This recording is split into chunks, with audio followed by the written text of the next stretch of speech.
Welcome my dear रॉकर्ट्स। आज हम देखने जा रहे हैं 2022 में रिलीज हुई स्कूल ऑफ मैजिकल एनिमल्स 2। अगर आपने इसके पहले पार्ट को नहीं देखा है तो लिंक डिस्क्रिप्शन में दिया गया है, जरूर देखिए, वरना पार्ट 2 का पूरा मजा नहीं लूट पाएंगे आप। तो चलिए देखते हैं इस जर्मन फैंटेसी एडवेंचर मूवी का सेकंड पार्ट। बाकी नए हो तो चैनल को सब्सक्राइब, बेल आइकन को क्लिक, यूट्यूब का नोटिफिकेशन ऑन रखिए, इंस्टाग्राम और फेसबुक पे आप हमें फॉलो कर सकते हैं। अब चलते हैं मूवी के अंदर। मूवी की शुरुआत मैदागास्कर के एक घने जंगल में होती है। पहले पार्ट में आपने जिस मैजिशियन को देखा था वो अपने ट्रक में जा रहा होता है। उसने सुना था कि इस जंगल में कोई मैजिकल एनिमल है और उसी की तलाश में वो यहाँ पर आया है। मैजिशियन का टॉकिंग बर्ड हमेशा की तरह चबर चबर बकवास कर रहा होता है। मैजिशियन एक गड्ढे में उतरकर चलने लगता है। तभी उसे कोई अजीब आवाज आती है और उसके पीछे एक एनिमल का रूप दिखता है, पर जब वो मुड़ता है तो एनिमल गायब। मैजिशियन जान जाता है कि वो कोई मैजिकल एनिमल था। फिर वो एक घटिया सा जोक सुनाता है जिसे सुनकर वो एनिमल प्रकट हो जाता है और खूब हंसने भी लगता है। दरअसल ये एक गिरगिट है। अब गिरगिट रियलाइज करता है कि मैं तो पकड़ा गया। मैजिशियन कहता है कि डरो मत, मेरे पास तुम जैसे कई मैजिकल एनिमल्स हैं।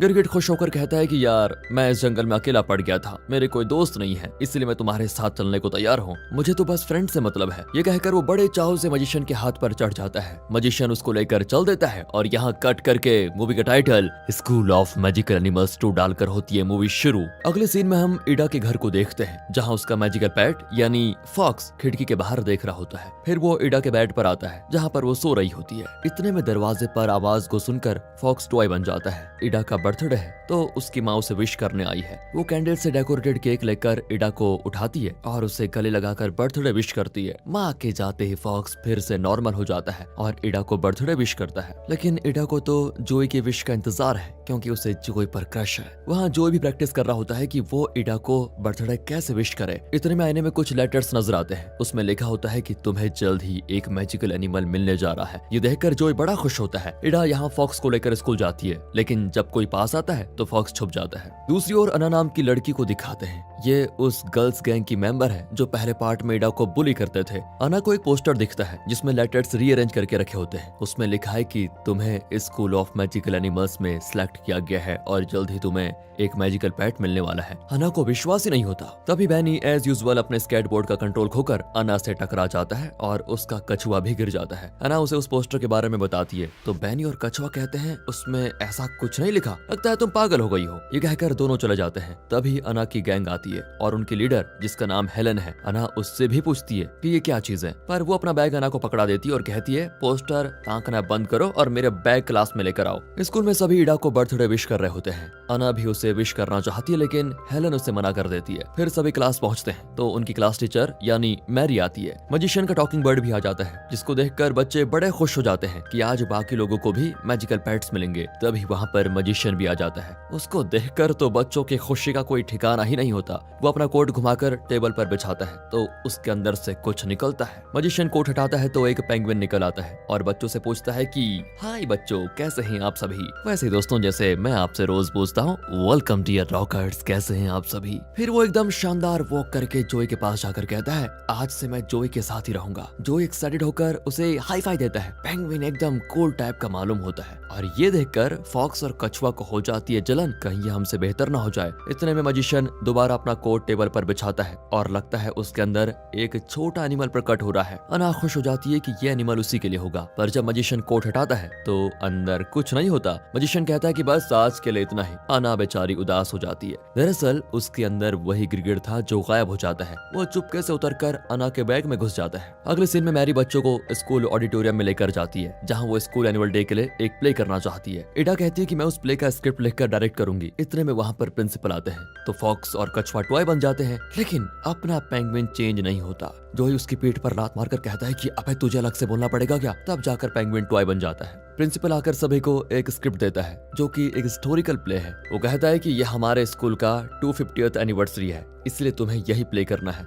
इस सिटी का कलेक्टर ही नहीं बल्कि प्रेस वाले भी यहाँ आकर फंक्शन में भाग लेंगे। मैरी कहती कि सर हम तो एक बहुत ही इंटरेस्टिंग प्ले करने जा रहे हैं जिसमें एक अकेली प्रिंसेस ने कई पायरेट से लड़कर उन्हें भगा दिया था। पर प्रिंसिपल कहता है कि ये कहानी सच्ची नहीं है, इसका कोई प्रूफ भी नहीं है, इसलिए तुम मेरा दिया हुआ प्ले प्रैक्टिस कर लो। जब प्रिंसिपल चले जाते हैं तो सारे मैजिकल एनिमल्स नॉर्मल हो जाते हैं। बच्चे प्रिंसिपल का स्क्रिप्ट नहीं करना चाहते क्योंकि वो एकदम बोरिंग प्ले है। मैरी कहती है हम वही करेंगे जो पहले डिसाइड कर चुके हैं। ये कहकर सभी प्रिंसिपल के स्क्रिप्ट्स को कचड़े के डब्बे में डाल देते हैं। अब हेलन कहती है कि मैं उस प्रिंसेस का रोल करूंगी, पर इडा कहती है कि इस स्क्रिप्ट को मैंने लिखा है और मैं ही इसकी हीरोइन बनूंगी। हेलन पूछती है क्या कोई इडा को हीरोइन के रूप में देखना चाहता है, और सभी डर के मारे चुप रहते हैं। देखा, सब चाहते हैं कि मैं इसकी हीरोइन बनूं। ये कहकर वो इडा से स्क्रिप्ट छीन लेती है। शाम को इडा के बर्थडे पार्टी सेलिब्रेशन में सभी एंजॉय कर रहे होते हैं। पेंगुइन भी उछल कूद कर रहा होता है। दरअसल पेंगुइन दूसरे मैजिकल एनिमल्स की तरह बिल्कुल नहीं है। वो किसी से डरकर टॉय नहीं बनना चाहता, बल्कि हमेशा अपनी ओरिजिनलिटी को दिखाना चाहता है। हेलन देखती है कि जोई और इडा क्लोज हो गए हैं और उसे भी जलन होती है। वो किसी भी तरह इन दोनों को अलग करना चाहती है। फिर वो अना को बुलाकर अपना बैग उसे देती है और कहती है कि कल मेरा भी होमवर्क करके लाना, समझी? और तुम तो अच्छी सिलाई कर लेती हो ना, तो प्ले के लिए मेरा प्रिंसेस ड्रेस भी तुम ही बना कर लाना, समझी? इस तरह उसको ऑर्डर देकर हेलन चली जाती है। अना को हेलन की नौकरानी बनकर रहना बिल्कुल भी पसंद नहीं होता, लेकिन इन 3 फ्रेंड्स के अलावा उसकी और कोई फ्रेंड्स भी तो नहीं होती, इसलिए उसे हेलन की हर बात माननी पड़ती है। उस रात वो होमवर्क कर रही होती है तो वो उस प्ले का स्क्रिप्ट देखती है जिसकी एक कॉपी इडा ने सबको दे रखी होती है। उसमें इडा ने प्रिंसेस के लिए एक सॉन्ग भी लिखा था। अना को वो बहुत ही पसंद आता है और खुद प्रिंसेस की तरह उसे गाने लगती है। उसकी सुरीली आवाज को सुनकर गिरगिट प्रकट होता है। वो अना को बताता है कि मैं ही तुम्हारा मैजिकल पेट हूँ, मैं जब चाहूँ गायब भी हो सकता हूँ और रंग भी बदल सकता हूँ। अब अना एकदम खुश होकर उस गिरगिट के साथ खेलने लगती है। अगले दिन बैनी स्केट करके स्कूल आता है तो एक गड्ढे से बचने के लिए वो दूसरी ओर जाकर गिर जाता है। अब प्रिंसिपल वॉचमैन से पूछते हैं कि ये गड्ढा किसने किया, इसे जल्दी बंद करो। जी सर, कहकर वॉचमैन काम पे लग जाता है। इडा के प्ले की कास्टिंग शुरू हो जाती है। स्टोरी के मेन पायलट का रोल वो जोई को देती है। तभी हेलन कहती है कि जोई को मैं ट्रेन करूंगी, तुम दूसरे कैरेक्टर्स को ट्रेन करो। इडा को गुस्सा आ जाता है। उसी शाम को पेंगुइन को अपने फेवरेट फिश की स्मेल आती है तो वो स्मेल के पीछे पीछे जाता है। वहाँ हेलन फिश पकड़कर बैठी होती है। वो कहती है कि मैं तुम्हें रोज फिश दूंगी,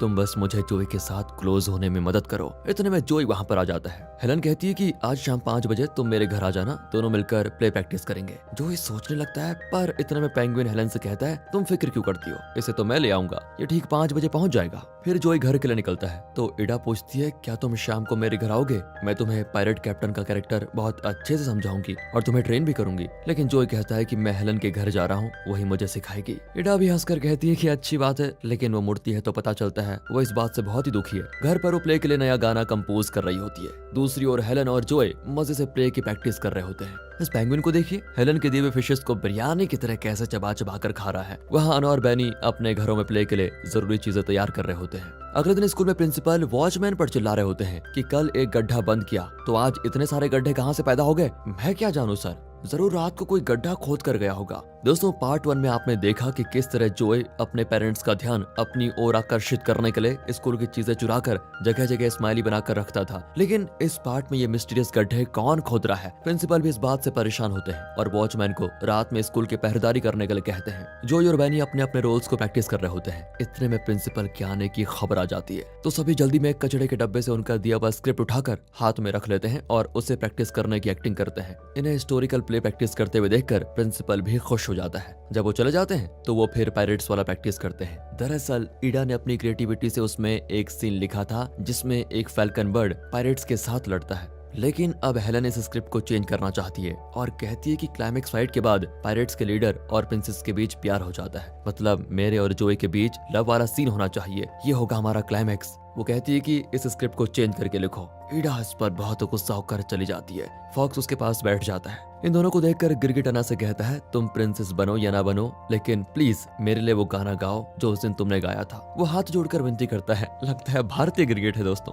पहले तो अना मना कर देती है, लेकिन गिरगिट की जिद के आगे उसे गाना ही पड़ता है। तभी गिरगिट अपनी जीभ बाहर करके खिड़की खोल देता है। अना की सुरीली आवाज को सुनकर इडा और फॉक्स खिड़की से झांकते हैं। ऐन वक्त पर गिरगिट गायब। जब वे चले जाते हैं तो गिरगिट ताली बजाकर कहता है वाह कितनी मधुर आवाज है तुम्हारी। फिर इडा प्ले के सारे कैरेक्टर्स को बुलाती है और कहती है कि प्रिंसेस कैरेक्टर के लिए मैंने सबका ऑडिशन किया था, लेकिन अना का ऑडिशन नहीं किया, पर आज मुझे पता चला कि अना की सुरीली आवाज प्रिंसेस कैरेक्टर के लिए बहुत सूट करेगी। अब हेलन अना से लड़ने लगती है तो इडा कहती है तुम दोनों को एक चैलेंज दिया जाएगा और जो बेटर परफॉर्म करेगा उससे ही प्रिंसेस का रोल मिलेगा। दोनों चैलेंज एक्सेप्ट कर लेती है और दोनों बहुत अच्छा करती है। वोटिंग की जाती है तो टाई हो जाता है क्योंकि जोई वोट नहीं करता। इडा पूछती है तुम किसे वोट करोगे तो जोई कहता है मेरा वोट हेलन को जाता है। इस तरह प्रिंसेस का रोल मिल जाता है हेलन को।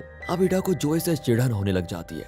अना बेचारी परेशान होकर गिरगिट को डांटती है कि मैं तो सिर्फ तुम्हारे लिए गा रही थी, तुम्हें खिड़की खोलने की क्या जरूरत थी। अब देखो मेरी जो 3 फ्रेंड्स थी वो भी मेरी दुश्मन बन गई है। रात को स्कूल में वॉचमैन पहरा दे रहा होता है। लेकिन बेचारे को नींद आ जाती है और वो खर्राटे लेते हुए सो जाता है। तभी वहाँ पर कोई आता है और जमीन पर लगे टाइल्स को निकाल कर खोदने लगता है। वॉचमैन को फिर अगले दिन डांट पड़ती है कि कल रात तुम कहाँ मर गए थे। वॉचमैन कहता है कि सर आंख लग गई थी, लेकिन आज रात ऐसा नहीं होगा, मैं पक्का उसे रंगे हाथों पकड़ लूंगा। क्लास में हेलन एक पेपर में कुछ लिखकर जोई को पास करती है। पेंगुइन उसका जवाब लिखकर वापस हेलन को पास कर देता है, जिसे देखकर हेलन बहुत खुश हो जाती है। बैनी गड्ढे के पास खड़ा होता है तो एडा वहाँ पर आती है। बैनी कहता है कि आज रात मैं स्कूल आऊंगा और पता लगाऊंगा ये गड्ढे कौन खोद रहा है। एडा कहती है कि मैं भी तुम्हारे साथ आऊंगा। अब अना आती है और कहती है अब मेरा कोई दोस्त नहीं है, क्या मैं भी तुम्हारी फ्रेंड बन सकती हूँ। दोनों तुरंत हाँ कर देते हैं। उस रात बैनी, इडा और अना मैजिकल पेट्स के साथ स्कूल जाते हैं। एक लैडर की मदद से वो स्कूल के अंदर घुस भी जाते हैं। वॉचमैन चाय पीते हुए पहरे पे बैठा होता है। तीनों खिड़की से देखते देखते सो जाते हैं। तभी वही ब्लैक ड्रेस वाला स्कूल में घुसता है,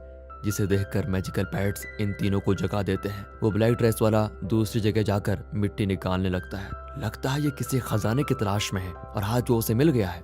इसी बीच यहाँ पर गिरगिट आकर फॉक्स को डरा देता है और सभी मिलकर वहाँ की चीजों को गिरा देते हैं। आवाज सुनकर वॉचमैन जाता है और चेयर के साथ ही गिर पड़ता है। तभी वो उस ब्लैक ड्रेस वाले को देख लेता है और उसके चेहरे पे टॉर्च मारता है। ये कोई और नहीं, इन बच्चों की क्लास टीचर मैरी है, जो रोज यहाँ आकर गड्ढा खोदती है। अगले दिन प्रिंसिपल मैरी से इंक्वायरी करते हैं, लेकिन वो कहती है कि मेरा हेयर क्लिप कहीं गिर गया था, उसी को ढूंढ रही थी। प्रिंसिपल जानते थे कि ये झूठ बोल रही है, इसलिए वो मैरी को नौकरी से निकाल देते हैं। ये देखकर बच्चे शॉक हो जाते हैं कि अब मैरी के बिना वे प्ले परफॉर्म कैसे करेंगे। क्लास के बाद हेलन अना को बताती है कि तुम इडा पर भरोसा मत करो, वो तुम्हें अपनी फ्रेंड नहीं मानती, बल्कि मुझसे बदला लेने के लिए उसने तुम्हें अपनी फ्रेंड बना लिया है। यहाँ जो इडा को अकेले में जाकर कहता है कि मैं तुम्हें बहुत पसंद करता हूँ। इडा पूछती है कि क्या हेलन तुम्हें पसंद नहीं है। जोई कहता है कि मैं तो सिर्फ इस प्ले के लिए उससे मिलता हूँ, वरना मुझे वो जरा भी अच्छी नहीं लगती। ये सुनकर इडा खुश हो जाती है और दोनों किस करने जाते हैं। तभी ऊपर खड़े मैजिकल पेट्स कहते हैं, ओए कब तक ऐसे खड़े रहने का इरादा है, कब तक किस करोगे तुम दोनों हैं। जोई और इडा हंसकर वहां से चले जाते हैं। अब बच्चे कंफ्यूज होते हैं कि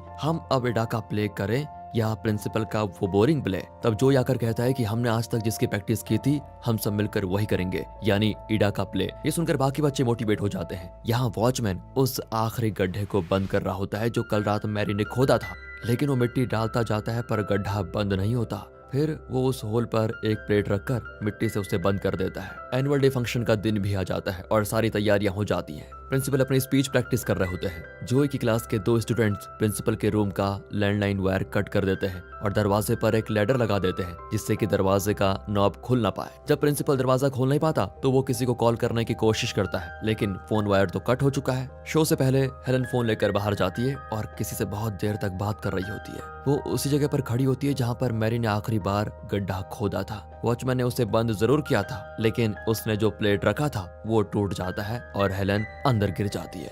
अंदर से वो एक टनल की तरह होता है। लगता है इस जगह पर कई ट्रैप्स हैं। एक जगह पर वो कदम रखती है तो अचानक उसके पैर को एक रस्सी फंस जाती है। हेलन उल्टी लटक जाती है। यहाँ एनुअल डे फंक्शन में इनका प्ले स्टार्ट हो चुका है। अब इडा प्ले की हीरोइन यानी कि हेलन को ढूंढती है, पर जब वो नहीं मिलती तो अना से कहती है कि प्रिंसेस का ड्रेस तुम पहन लो, आज की हीरोइन तुम ही हो। अपना फेवरेट कैरेक्टर प्ले करने के लिए अना इनकार थोड़ी ना करती, वो खुशी से मान जाती है। इसी बीच हेलन के 2 फ्रेंड्स बाहर जाकर देखती हैं तो गड्ढे के पास हेलन का फोन पड़ा होता है। दोनों तुरंत जाकर अना को बताती है तो वो कहती है कि शायद वो गड्ढा ठीक से बंद नहीं हुआ, हेलन उसके अंदर गिर गई होगी। इतने में इडा आकर कहती है कि अगले सीन में तुम्हारी एंट्री है, पर अना कहती है कि हेलन तो गड्ढे में गिर गई है, हमें उसे बचाना होगा। ये कहकर वो बाहर भागती है तो बैनी भी उसके पीछे भागता है। दोनों एक रोप की मदद से टनल के अंदर जाते हैं। गिरगिट भी अना के पीछे चला जाता है। यहाँ पायरेट्स वाला प्ले जोरों शोरों से चलता है और जोई बहुत ही अच्छा परफॉर्म कर देता है। अब तक प्रिंसेस की एंट्री हो जानी चाहिए थी, लेकिन प्रिंसेस का ड्रेस तो अना पहनकर चली गई, इसलिए इडा कोई और ड्रेस पहनकर अलग ही डायलॉग्स बोलने लगती है। ना जोई की कुछ समझ में आता है, ना ही ऑडियंस की। गड्ढे में बैनी और अना मिलकर हेलन को नीचे उतारते हैं तो हेलन अना को डांटती है कि मेरा प्रिंसेस ड्रेस तुमने क्यों पहन के रखा हुआ है। कहते कहते वो एक वायर पर पैर रख देती है और तभी ऊपर से भारी पत्थर उनकी ओर गिरते हैं। ऐन वक्त पर अना हेलन को धक्का देकर बचा लेती है।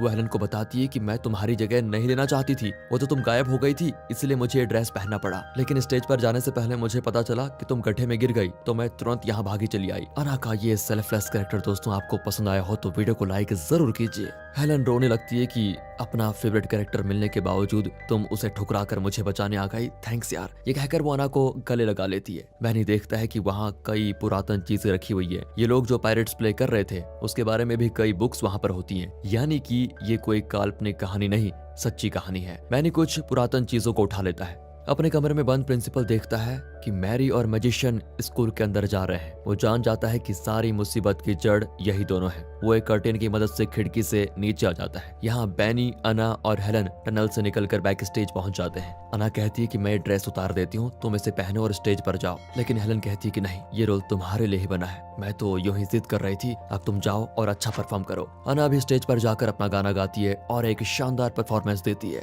ऑडियंस उसे बहुत चीयर करती है और अना एकदम खुश। अब क्लाइमेक्स फाइट के लिए वे पर्दा डालकर स्टेज को सेट कर रहे होते हैं। इडा ने बड़े चाव से फैल्कन बर्ड वाला ये सीन लिखा था, लेकिन फैल्कन बर्ड का मॉडल गलती से गिरकर टूट जाता है। अब इडा परेशान हो जाती है कि अब ये सीन हम कैसे करेंगे। जोई कहता है कि हम पेंगुइन को यूज करेंगे, उसे तो लोगों के सामने जाने से डर नहीं लगता और ये दूसरा मैजिकल एनिमल की तरह टॉय नहीं बनना चाहता। फिर क्या था, वह पेंगुइन को फैल्कन बर्ड का भेष पहना देते हैं। प्रिंसेस और पायरेट्स के बीच घमासान लड़ाई होती है, जिसमें फैल्कन बर्ड प्रिंसेस की मदद करता है। आखिर ये प्ले शानदार तरीके से खत्म होता है, बिल्कुल वैसे ही जैसे इन लोगों ने एक्सपेक्ट किया था। और इस बच्चों को खूब अप्रिशिएट करती है। इतने में प्रिंसिपल अंदर आ जाते हैं। प्रेस वाले उन्हें घेर लेते हैं और कहते हैं, आपके स्टूडेंट्स का ये ड्रामा सच में बेहतरीन था, लेकिन आपने रियल हिस्टोरिकल प्ले करने के बजाय ये फिक्शनल स्टोरी क्यों चुनी। अब प्रिंसिपल की बोलती बंद हो जाती है और तभी मैरी वहां पर आती है और एक पुरानी पेंटिंग दिखाती है, जिससे पता चलता है ये फिक्शन नहीं, हिस्ट्री में ऐसा हुआ था। दरअसल उस गड्ढे में से बैनी इन पुरातन चीजों को उठा लिया था। मैरी इन हिस्टोरिकल प्रूफ को ढूंढने के इरादे से रोज रात को स्कूल के कैंपस में गड्ढा खोदा करती थी, क्योंकि इसकी कहानी की घटना इसी जगह पर हुई थी। आखिर में प्रिंसिपल उस पेंटिंग के आगे आकर